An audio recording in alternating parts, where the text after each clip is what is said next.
Thanks for joining us for this first virtual information session on DSLBD's Food Waste Innovation Grants.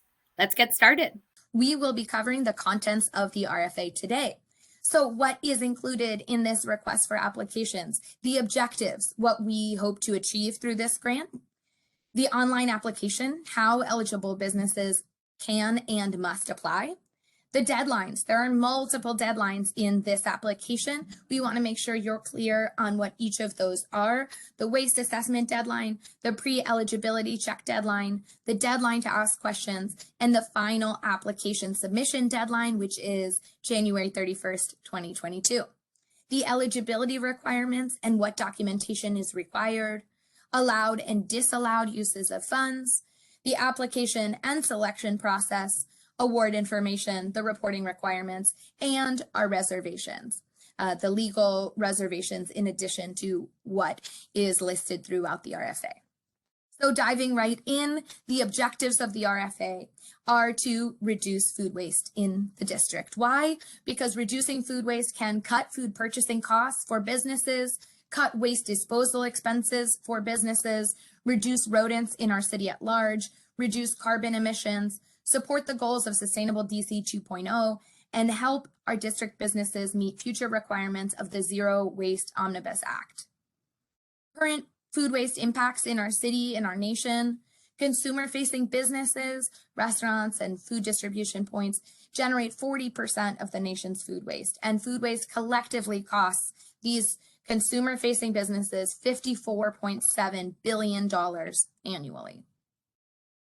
So that, again, we want to be looking at this both from the business perspective and also from the community perspective in terms of rodents and in terms of those carbon emissions. So throughout this RFA, we follow the EPA and USDA food waste hierarchy with the goal of preventing food waste, reducing the amount of food that goes unsold. So the majority of food purchased can be sold.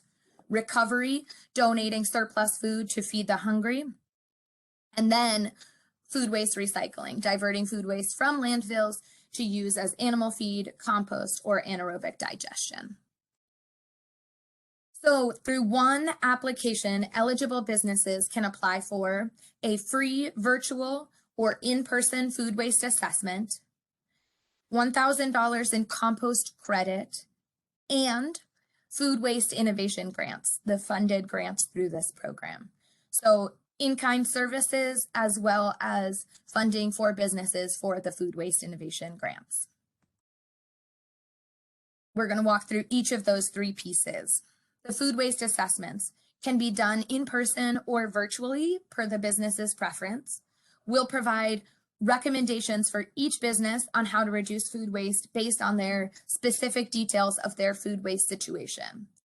They are free and available for eligible applicants after providing the eligibility documentation and answering the first set of program entry and eligibility questions.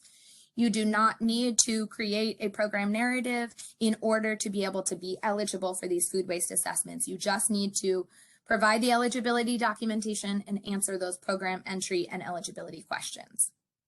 The food waste assessments are not required to apply for the Food Waste Innovation Grant, but we do encourage it because it is a free service that's being offered through this program.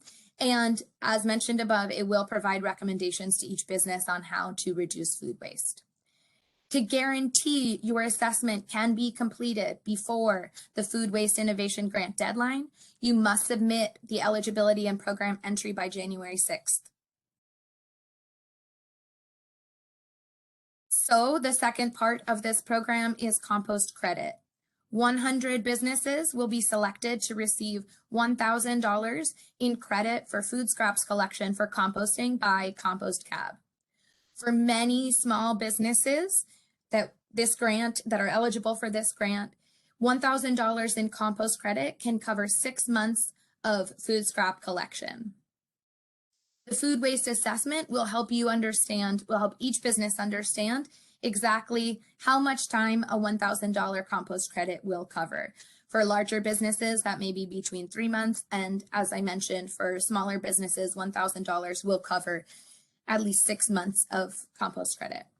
The applications for compost credit will be selected by lottery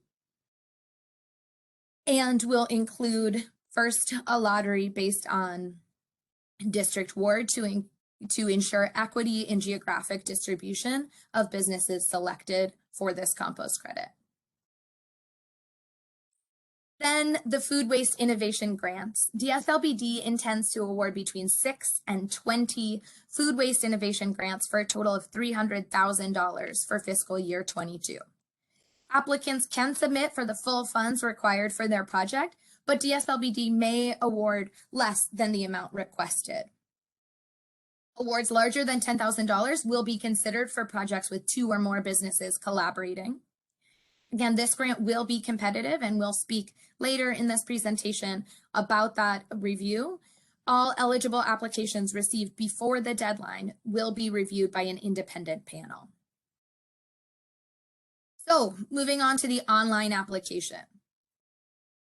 Only applications submitted through the online system will be accepted. No application materials will be accepted outside of the application or past the deadline of January 31st, 2022 at 2 p.m. DSLBD will collect additional data from applicants for the purpose of assessing the grant program design and program equity. It's again in the eligibility questions, in the program entry questions. These questions will not have a bearing on the applicant's eligibility. This data around demographics are exclusively to understand who our grants are reaching, and again, assessing our program design and the program equity. They will be separated from review and will not have a bearing on an applicant's eligibility. If a business or group of businesses submits multiple applications covering the same entities, only the most recent application will be considered. We really encourage you to edit a single application if you do need to do so. It is recommended that applications be submitted at least 24 to 48 hours before the final deadline to ensure that you can resolve any technical difficulties if they arise. DSLBD will not accept late applications for any reason, again, past that deadline of January 31st, 2022 at 2 p.m. To review the deadlines, the deadline for the waste assessment, January 5th, 2022. The eligibility pre-review, we will review your eligibility documents, and anyone who submits by January 12th, 2022 will receive a free eligibility pre-review where we will alert you if there's any eligibility documents that are missing or that are not the correct document. The deadline to ask questions about this grant is January 26, 2022 at 2 p.m. Eastern. Again, we will answer all questions received before that time, but cannot guarantee response to questions sent after that time to receive an answer before the final deadline. Again, that final application submission deadline, January 31st at 2 p.m. with no exceptions for any reason. And I do see that question in the chat. We will go through the application, but the compost credits, all 3 of these programs, the food waste assessment, the compost credits, and the food waste innovation grants will all go through the same application. So also for all 3 programs, eligibility is the same. Food businesses are eligible if they meet the following: for-profit, district-based food system businesses with 25 full-time employees or full-time employee equivalents or fewer.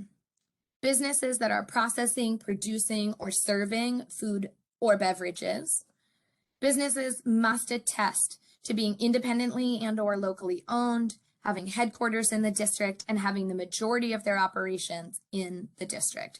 There are additional eligibility attestations that we will go through shortly, but these are the overall eligibility requirements for food businesses. We also have included eligibility for nonprofits that will be directly managing shared infrastructure or programming for one or more businesses that meet the criteria above. Nonprofits will need to submit letters of support signed by each partner business, including the IRS employee ID number, the basic business license for each business partner, as well as those attestations regarding their eligibility. So the eligibility documentation that we require. The business does need to be formalized. An EIN number and a DUNS number, both of which are available for free at the links which link in the RFA, but that's irs.gov for the EIN and dnb.com for the Dun & Bradstreet number or the DUNS number. Businesses also need to be clean hands compliant. So that is from the DC Office of Tax and Revenue. We need a clean hands certificate in the name of the business under the business's EIN, verifiable against the OTR public database. And we do have those links in the RFA. The document must be dated October 1st, 2021 or later. The business needs to have a valid business license, verifiable against DCRA's business license database, or upload of an alternative license if a DCRA basic business license is not required. We need a current W-9 demonstrating that the organization is prepared for tax reporting and to be prepared to hold general liability insurance for the period of performance from March 1st, 2022 through September 30th, 2022. Again, that period of performance is mentioned throughout the grant. Additional insurances may be required if the grant proposal relates to the business owning a vehicle and having additional employees. There are also eligibility attestations required for all food waste services. Again, these attestations are required for the food waste assessment, for the compost credits, and for the food waste innovation grants. These attestations include attesting that the business or the businesses being supported are independently owned, operated, and controlled, or more than 50% owned, operated, and controlled by a district-based enterprise or nonprofit business, or owned by a non-district-based business or not-for-profit business that is more than 50% owned by district residents. These are district ownership criteria.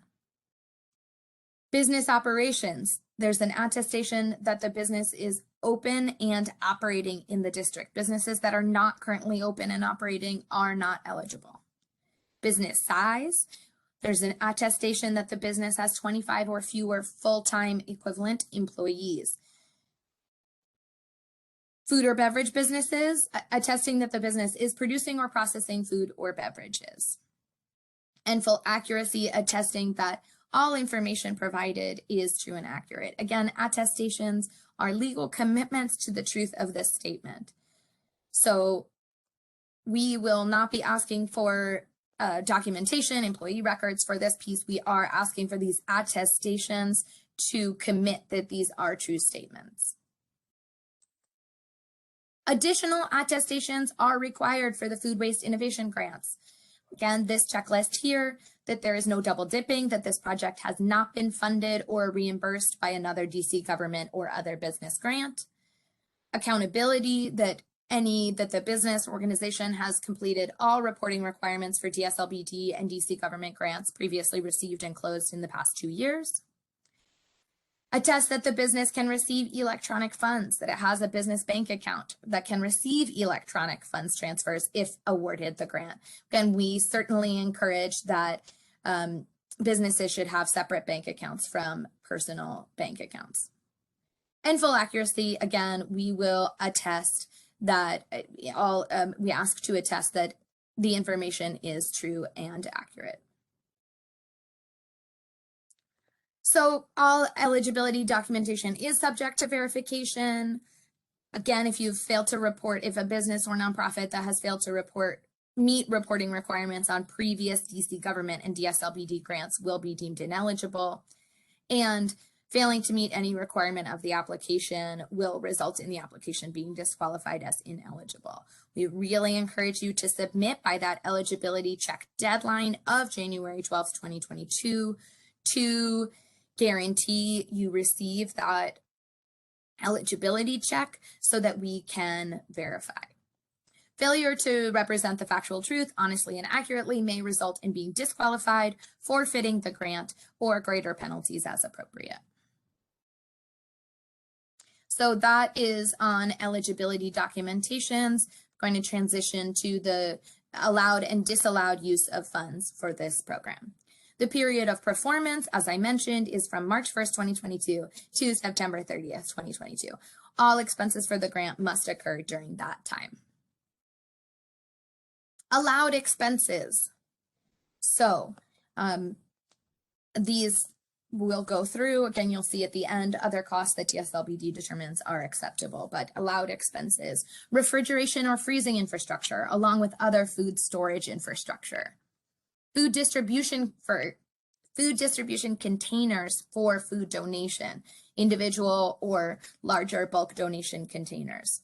Staff or consultants to redesign the menu to maximize ingredient cross-utilization.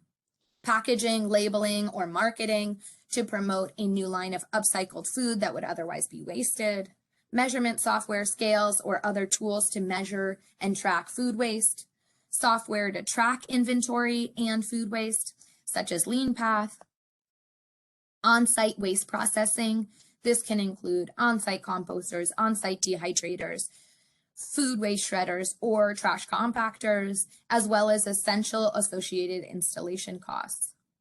Food waste collection infrastructure or food waste collection fees. Transportation logistics to enable food donation or transporting food scraps to another food processing site. And as mentioned, other costs DSLBD determines are acceptable. I'm seeing a bunch of questions come through the chat. We will answer those at the end, so feel free to continue to drop your questions in the chat. My team will answer them as possible, and we'll review that at the end. Disallowed expenses. These are expenses not allowed to be covered by this grant.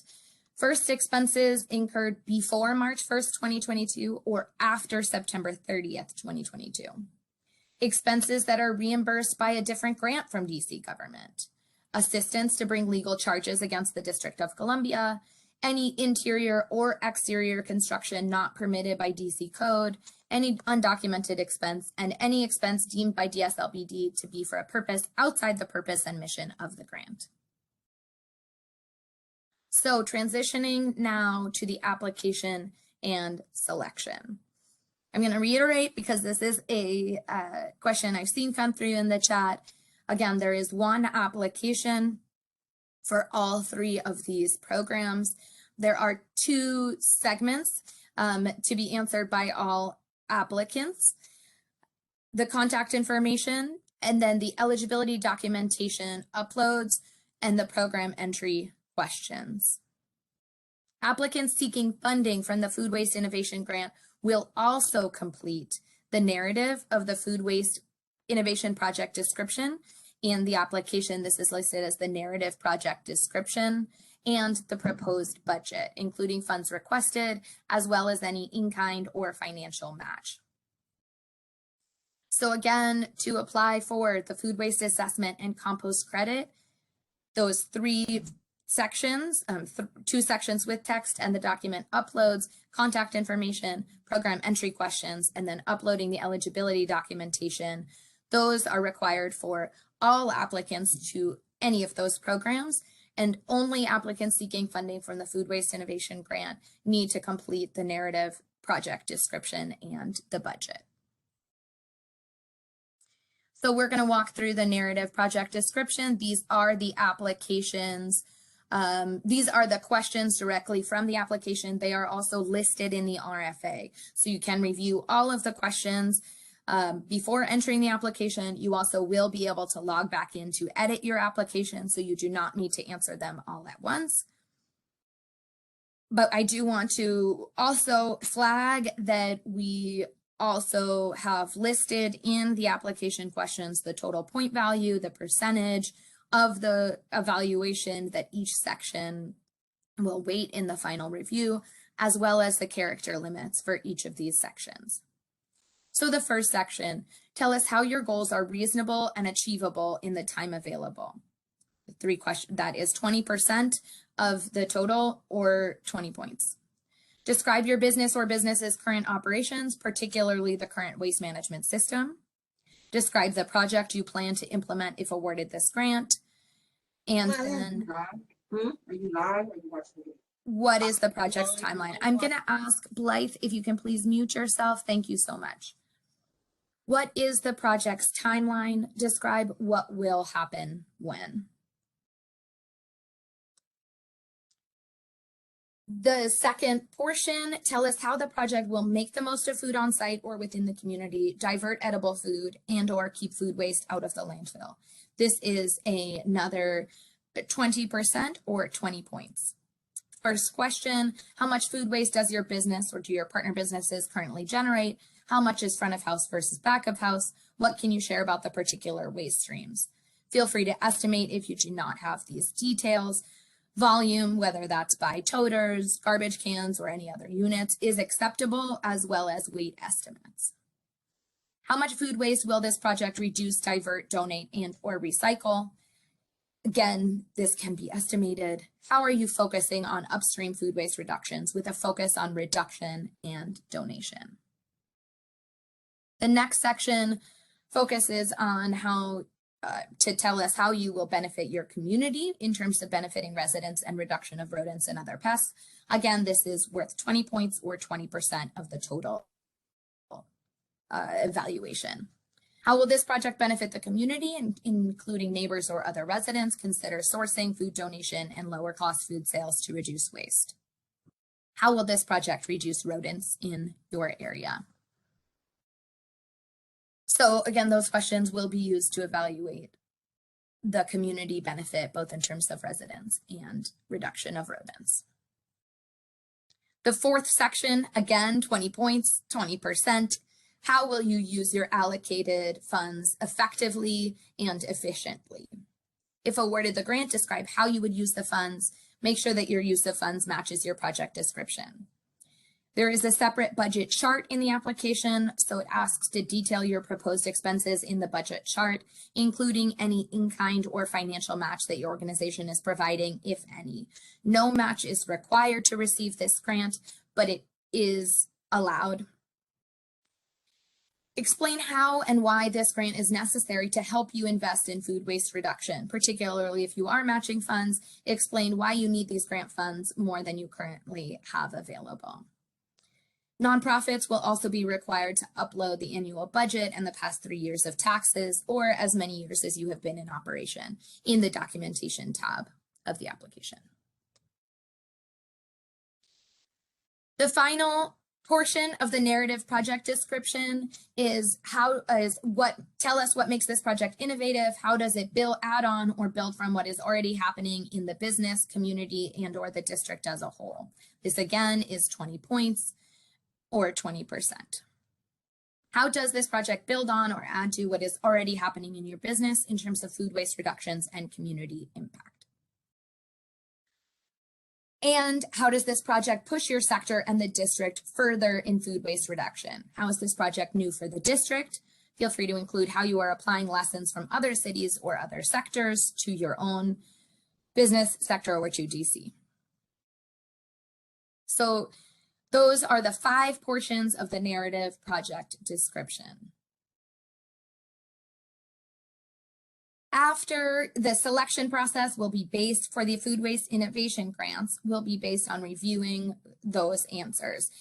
We will review and disqualify applications that don't comply with the instructions, that don't meet eligibility. Each of the 3 programs, as I mentioned, has a distinct selection process. The food waste assessments, all interested and eligible applicants will be matched with a virtual and or in-person food waste assessment.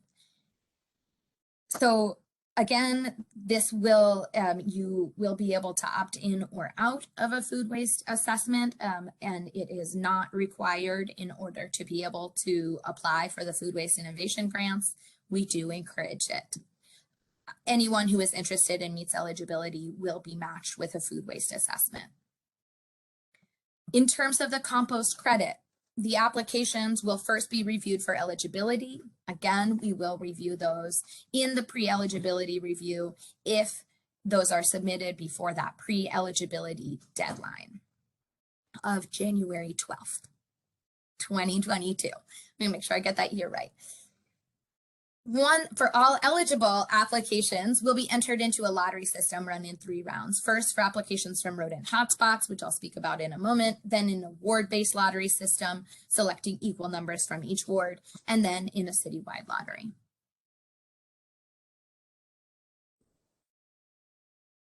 The selection process for the food waste innovation grants will be following the criteria mentioned above. Again, these are the same questions for each of those 5 areas I described earlier. So are the goals reasonable and achievable in the time available?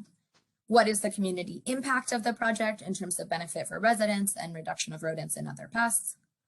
Does the project demonstrate an efficient use of funds? Does this project leverage available funds and the financial and in-kind match? How is this project innovative? How does it add on or build from what is already happening in the business community and district as a whole? Each of those are equally weighted in the application, 20 points or 20%. We are working with DC Health on this project and are very excited again that this project will be tackling the challenge of rodents in our city, and DC Health has identified 10 hotspots in commercial corridors where there are businesses with high rodent activity. There is a map linked in the RFA and of exactly what these corridors include. So the corridors are 14th and U Street Northwest, 14th and P Street Northwest, 13th and H Street Northeast, East Capitol and Benning Road Northeast, South Capitol and Atlantic Street Southeast, 8th and D Street Southeast, 7th and C Street Southeast, 17th Street and Benning Road Northeast, 5th and Kennedy Street Northwest, and the 6200 block of Georgia Ave Northwest. Again, a map of these corridors showing exactly which portions of those intersections are considered rodent hotspots are linked in the RFA. Businesses outside of these hotspots are absolutely eligible to apply and will be evaluated equally in terms of those evaluation criteria. Again, rodent hotspots will receive an additional 5 points in the weighting of the food waste in the evaluation of the food waste innovation grants, and we'll have a first a hotspot lottery that will happen within those 3 rounds of the lottery that I described. I see a question around how are the hotspots determined. DC Health's rodent team, identified these as their target areas based on their work preventing and treating rodents in the district. DSLBD was not involved in the creation of these hotspots. Excuse me. Here we go. So on to the next element, award information. Announcements will be made, again, applications, I'm going to say it one more time, January 31st, 2022 at 2 p.m. Eastern. We will then go through the evaluation mentioned. The grant award notifications will be made on or around in late February between the 18th and the 28th, on or around. Budget adjustments. Applicants may be required to submit a revised budget with an estimate of how you would use the requested funding, since projects may be funded at a lower level than applied for. We really encourage you to apply for the funds you need for the project. Again, projects may be funded at a lower level than applied for. Applicants should be prepared to explain whether or not they can conduct their project at a lower budget than requested. Some legal disclaimers: funding for any award is contingent on available funding. DSLBD reserves the right to amend the NOFA or the RFA. There are additional legal disclaimers in the RFA. These are two that I particularly wanted to highlight, that we do have the right to amend the NOFA or RFA. You can check any updates to the RFA will be posted at the Food Waste Innovation page on DSLBD. I'm going to drop that into the chat now. And questions will only be answered by email. No questions will be answered over the phone, either the phone of DSLBD as a whole and to any individual member of DSLBD staff. Questions will only be answered by email. You can email us at inno.ed@dc.gov.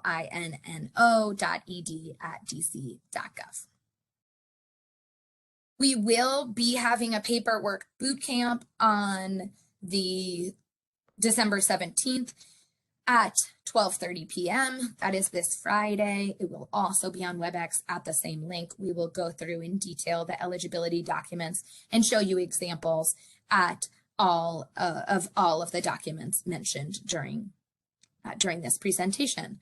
So that wraps up the formal presentation in this information session. I know lots of questions have come through in the chat.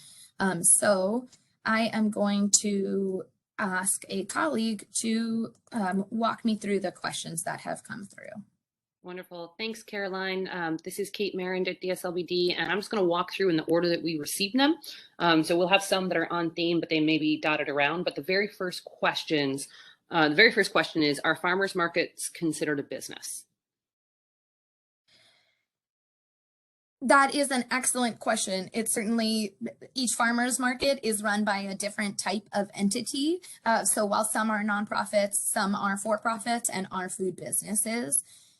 In terms of, again, this application, this process does allow nonprofits that are representing multiple businesses to apply if they are the ones who are going to be implementing a project on behalf of those other businesses working with them. DSLBD is committed to supporting the small businesses in the district.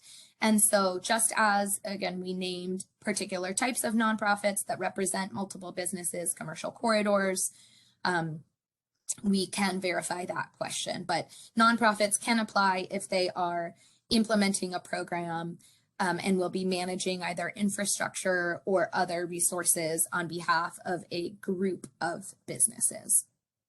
Wonderful. The next question on that, and it's related, is for those nonprofits, could they be a Main Street?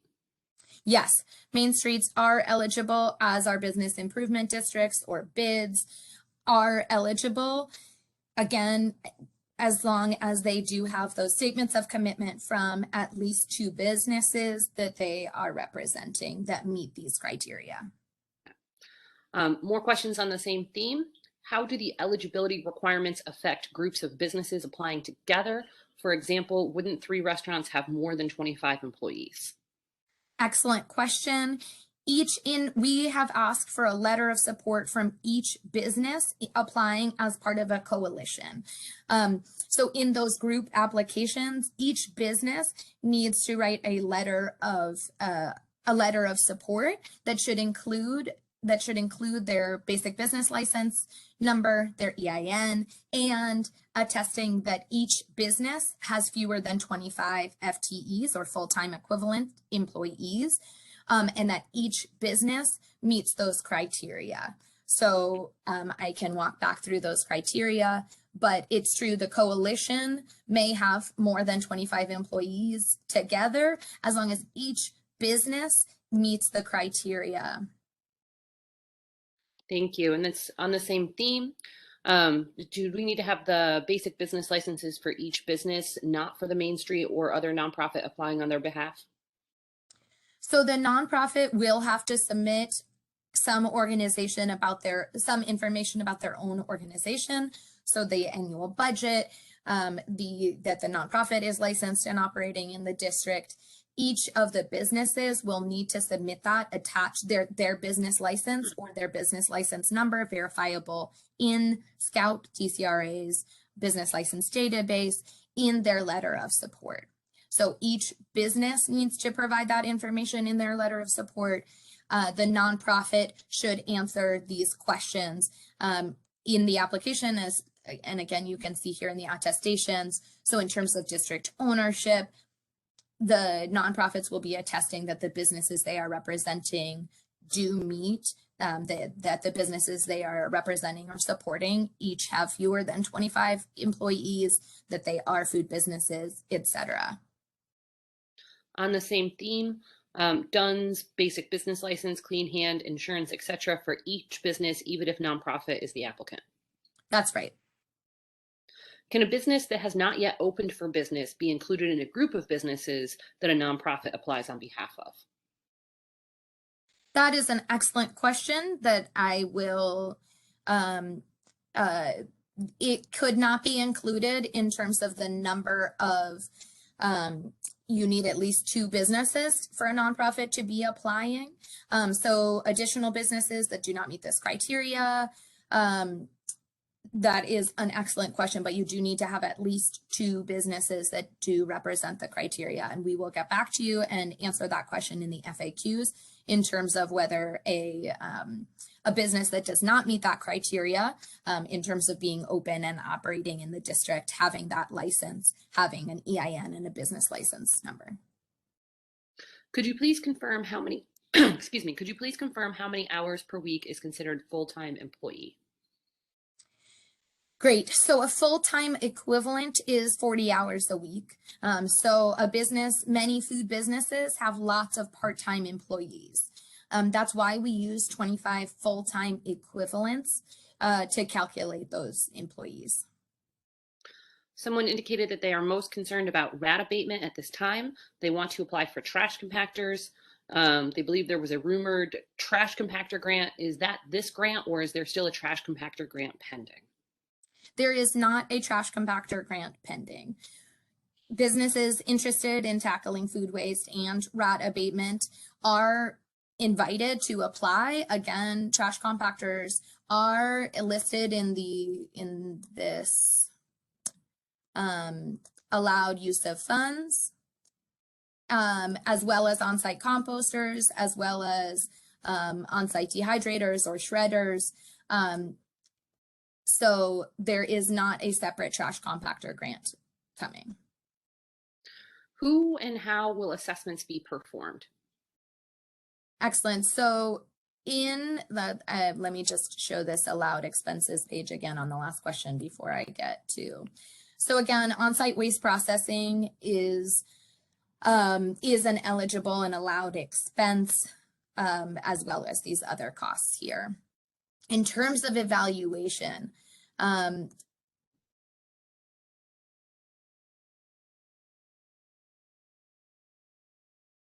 going to move to the selection page. Apologies. So selection is after the narrative project description. Selection will be based on the review of the answers to those 5 sections. Each section, again, is weighted 20 points or 20% with an additional 5 points to going to businesses that are located in one of these rodent hotspots. There will be an independent grant review committee that will be evaluating and reviewing these based on these 5 criteria. The independent grant review committee scores will be passed to the director of DSLBD, who will make final determination about the grant awards. As mentioned, the grant awards, DSLBD does have the ability to fund awards at less than the requested amount.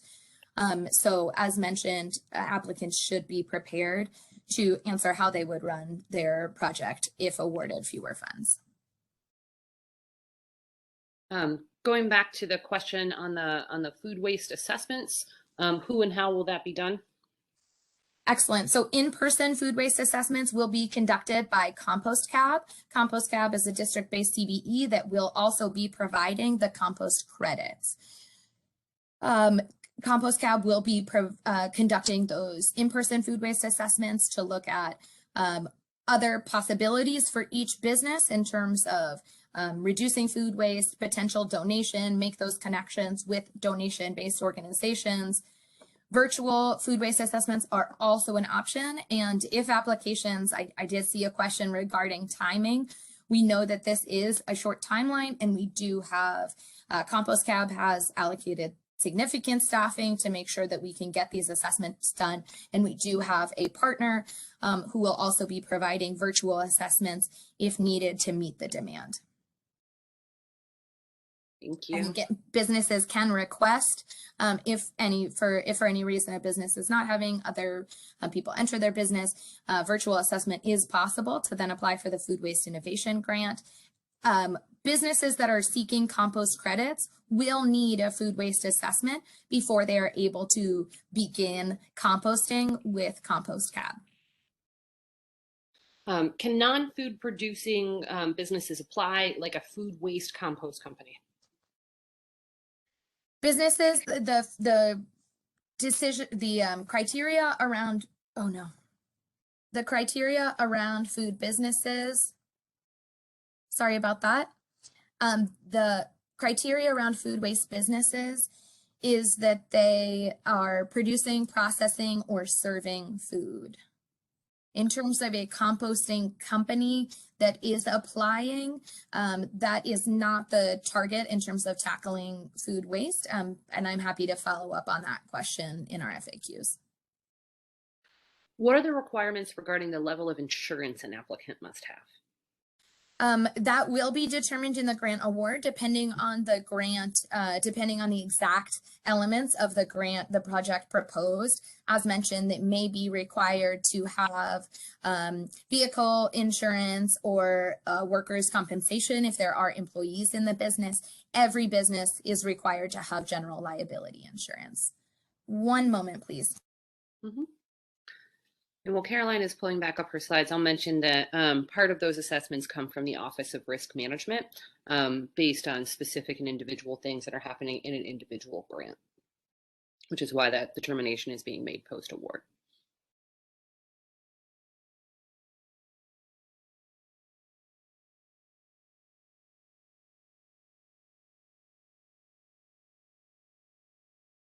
Caroline, one quick moment. You're on mute. Thank you. I hope that you can all see my slides again now. We can see the slides. Great. Are you ready for the next question? I am. Okay. If we are able to get the food waste assessment, will it be carried out before, and I think you've already answered this, the application, the final application deadline, so they can incorporate the findings? Absolutely. That's why we're encouraging businesses to submit their eligibility and program entry information as soon as possible so that you can get your food waste assessment as quickly as possible in order to have the most time for your business to incorporate the findings into your application. Food applications that again include that eligibility and program entry information that are submitted by January 6th will receive a assessment before the deadline for the application. But in order to have the most time to put your application together, you should submit that eligibility and program entry information as soon as possible. Beginning next Wednesday, we will be reviewing those applications for eligibility and connecting you with the food waste assessment. So as soon as next week, you could actually be getting your food waste assessment, assuming that you are eligible for the program. I'm just going to acknowledge one question, Caroline, that I think that you've already answered in the questions, but I want to make sure that person knows that we did catch that question. It says, who will provide the food waste assessment? And you have answered that. And what is the scope? Is there anything additional on the scope that you would mention? Excellent question. So these food waste assessments will be looking at your business, looking at what's currently happening in your kitchen or in your facility where you're preparing and processing food. This will not be a detailed dump out the bin, look at everything that's in there type of food waste audit, but it will be able to, and that's why we encourage businesses to think about what are your biggest food waste streams, but based on the waste we are able to see in those assessments, again, whether that's virtual or in person, there will be able to be some suggestions made about what your best possibilities are. So the scope is fairly high level. And again, these food waste assessments are going to be done by independent entities. So it will not be done by a regulatory agency. So the looking at your waste, this information will be for your business to make the best choices from. I own a food truck that does not produce much waste. However, there is some. Would I be eligible to apply? Yes, everyone who is a food business producing any waste, and indeed businesses that have already worked towards zero waste, there's still a possibility to think about what the other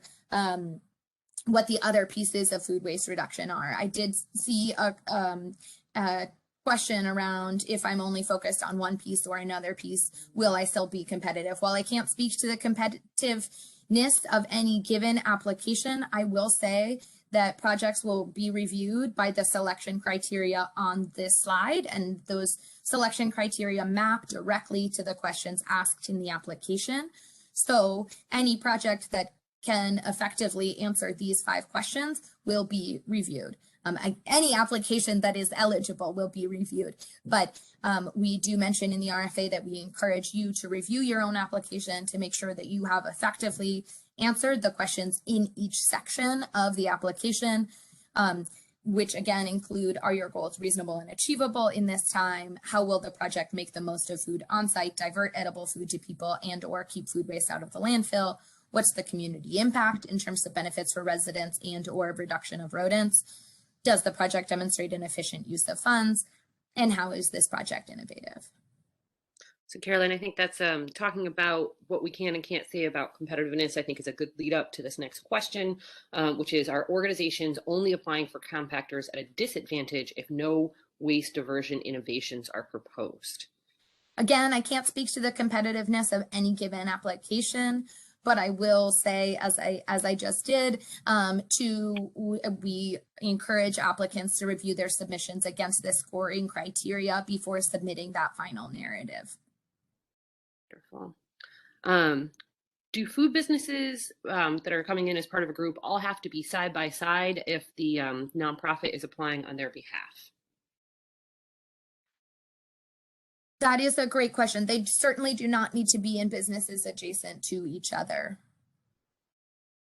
One goal of encouraging commercial corridors and businesses being geographically co-located is that there really are benefits for tackling food waste in a geographic area. I will answer the direct question in the FAQs in terms of whether or not what I read in the question is not necessarily about adjacency, but whether they are even in the same part of the city. If you ask that question, I'd encourage you to clarify, and so that we can make sure we're getting you the answer to the question you have. Any restrictions on who eligible businesses can contract with for consulting, purchasing items, receiving services, etc.? That is an excellent question. Our grants do encourage businesses to be contracting with CBEs, and there are minimum requirements for those CBE purchases in many of our grants. And I will follow up the answer to that question, whether those requirements will apply to these sub-grants. Specific business insurance requirements, is it $1 million in liability only, or also workers' comp and automobile insurance? Are there allowable expiration dates for certificates of insurance? An excellent question. Again, we are going to be working with the Office of Risk Management based on the specifics of the grant application. That said, and what the grantee is doing in terms of vehicles and employees, what we know is that if you do have employees, workers' comp will be expected, and general liability, yes, up to $1 million is the general liability expectation. In terms of the dates covered, the dates that are in the project period. So that's March 1st through October 30th, through September 30th, excuse me. And we can add more comments on this in the FAQ, or you can add additional questions to us at inno.ed. If your insurance is set to expire during that period, essentially you would need to re-up that insurance when it's done, and any time that you are uninsured during that period, you cannot charge costs to the grant. But that's something we're happy to answer more questions about via email, and we'll put more details in the FAQ.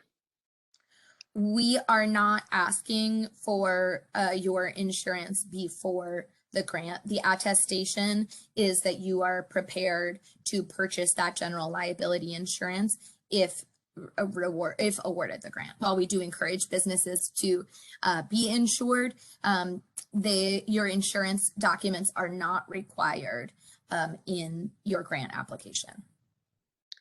If applying for the innovation grant, do you need to submit the entire application at once, or can you just submit the program entry at first in order to get the food waste assessment? Absolutely. I will reiterate, we really strongly encourage you to submit the program entry and the eligibility documents as soon as possible. There are 2 submission steps.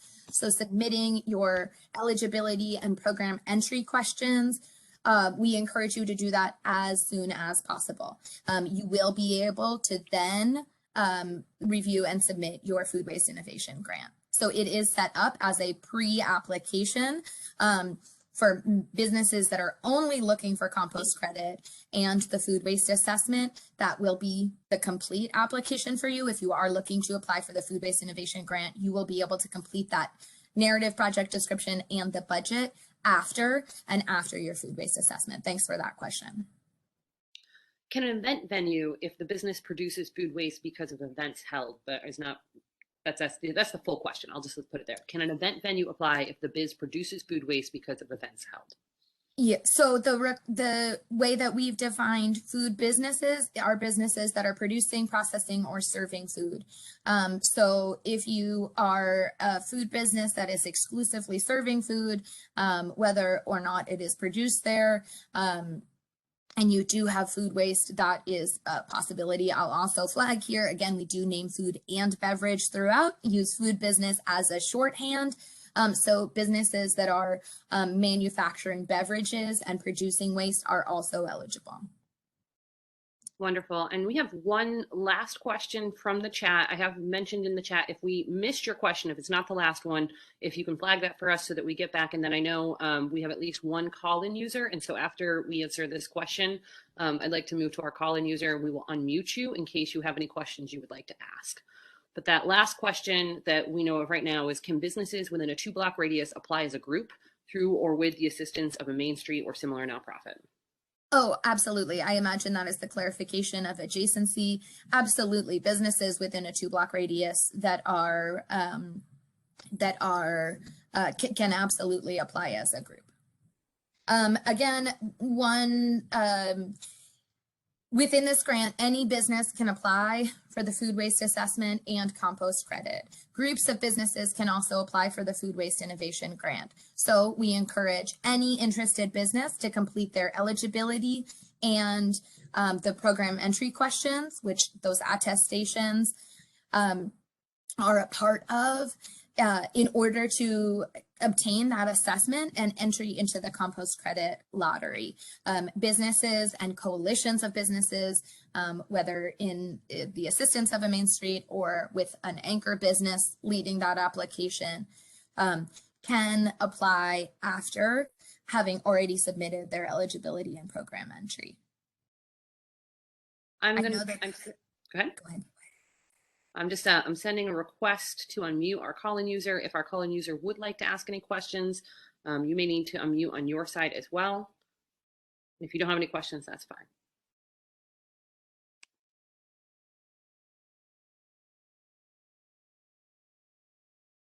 Does not look like our call-in user is going to unmute to ask any questions.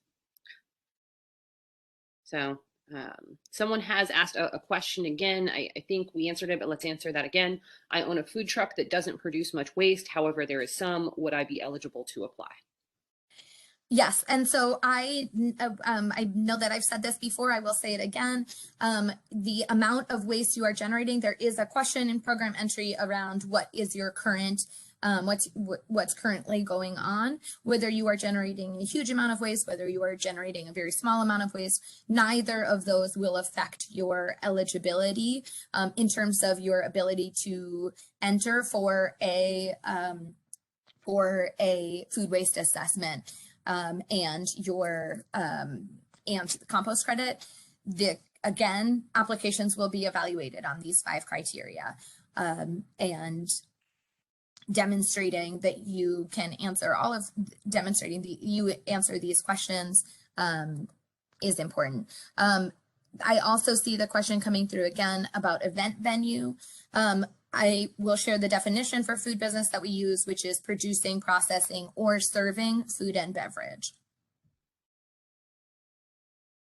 Wonderful. I know we are at or a little bit past time. I don't know if I see any additional questions coming in.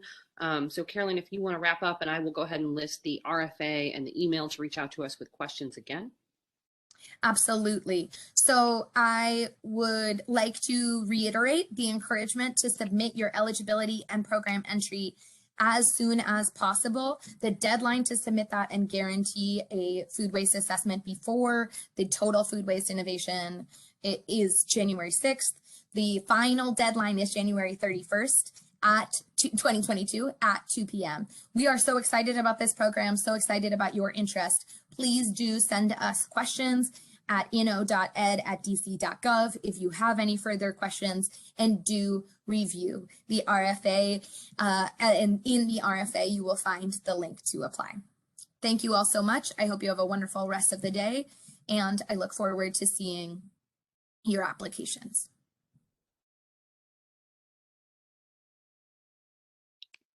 I'm going to stop the recording.